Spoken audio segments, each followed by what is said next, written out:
Canada is proud to be a partner country at Vibrant Gujarat for the second time in a row. Our participation in Vibrant Gujarat as a country is a testament to the growing success this event has seen over the years and the strengthening of relationship between Canada and India and, of course, Canada and Gujarat. It's always difficult to have two Canadians on the dais because sometimes they steal each other's thunder. So, Patrick, I'm going to have to rejig a little bit. But I know the Chief Minister in particular is focused on results. And Patrick mentioned that the first time here we had 3 people. And today we have 3 levels of government represented from Canada. We have 2 members of parliament, a senator. We have 5 provinces here. We have 2 mayors of very dynamic cities. And altogether we have 200 people. So, Chief Minister, if you indulge me, I'd just like to ask the Canadians to stand up just so they can be recognized for the fact that they've understood how important Gujarat is to Canada and to India. And for people who are looking for great business partners, you have a crowd of them here who can do an excellent job. So thank you very much. And I know, Chief Minister, we're all very, very proud to see the Canadian flag as a partner country here in Gujarat. We just recently had the visit of our Prime Minister to India. He was here for 6 days. It's the longest he's been outside the country in any one country, and it's probably the longest any Prime Minister has been in a country in record. And while he was here, he did what the government should do. He was working diligently to create an environment which will facilitate the movement of people, but more importantly, the movement of trade and the creation of wealth between our 2 countries. We will be starting our 7th round of the Comprehensive Economic Partnership Arrangement negotiations. We've signed a Social Security Agreement. We hope to conclude soon a Foreign Investment Protection Agreement.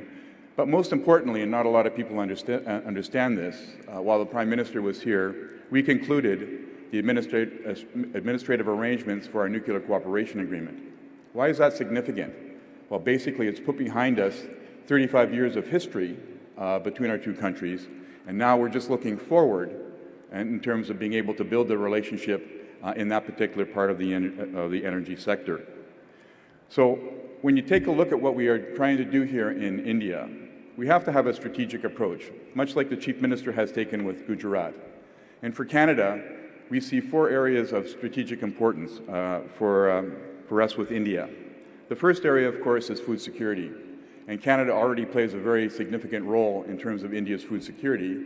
24% of those Indians here today, when you eat your dal, 24% of the lentils come from Canada, the province of Saskatchewan in particular. When you talk about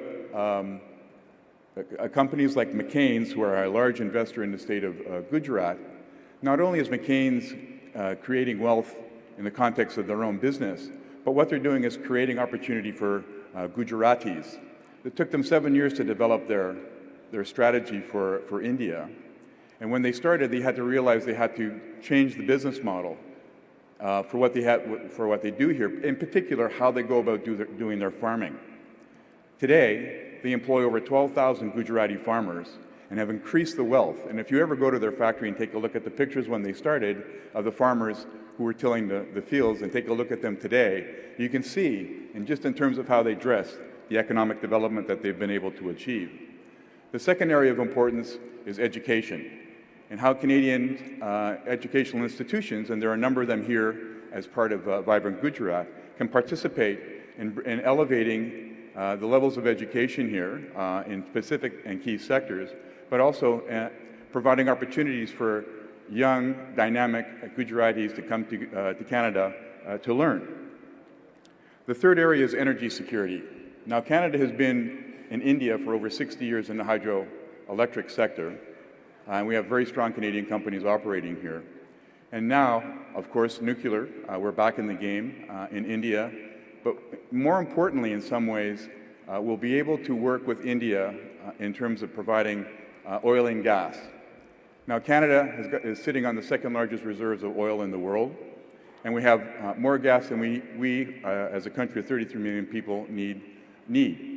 And we've been working with the Gujarati government in developing ways that we can bring that gas from the west and the east coast of Canada to India. As Patrick said, Canada is a great investment destination, and we're very fortunate to have a number of the companies that are here on the dais as investors in our country. And I think they've understood that what the Economic Intelligence Unit says is that in the next 3 years, Canada will be the #1 country of the G7 in terms of managing its economic development. And I think that says a lot. But a lot of this is due, and the reason we have such a large delegation is to the dynamic diaspora that we have in Canada. We have 1.2 million Canadians of Indian origin. 30% of those come from Gujarat. And I doubt there's many hotels that you would go into in Canada that wouldn't be owned by a Gujarati.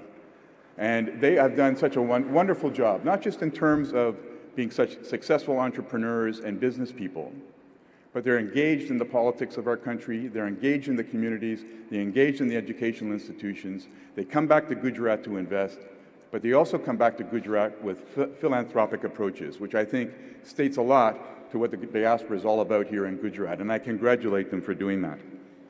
Chief Minister, I'd like to end by saying why I believe you are so successful, and that's because you've understood the importance of globalization. Just take a look at the people in this room and the countries that are represented.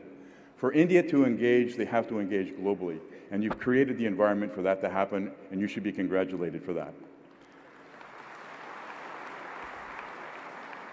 And we often talk about Gujarat, and we talk about infrastructure, and we talk about certainty of investment, and that's all very, very critical. But I've met the Chief Minister now a number of times. And what I always find the most important thing is he understands the importance of human resources. Because without human resources, without the people to drive the development, nothing will really happen. And that, I think, is critical. And again, Chief Minister, congratulations. So on behalf of all the Canadians here, thank you very much for allowing us to be a partner country, and thank you very much for being who you are in terms of developing the growth model for India. Thank you.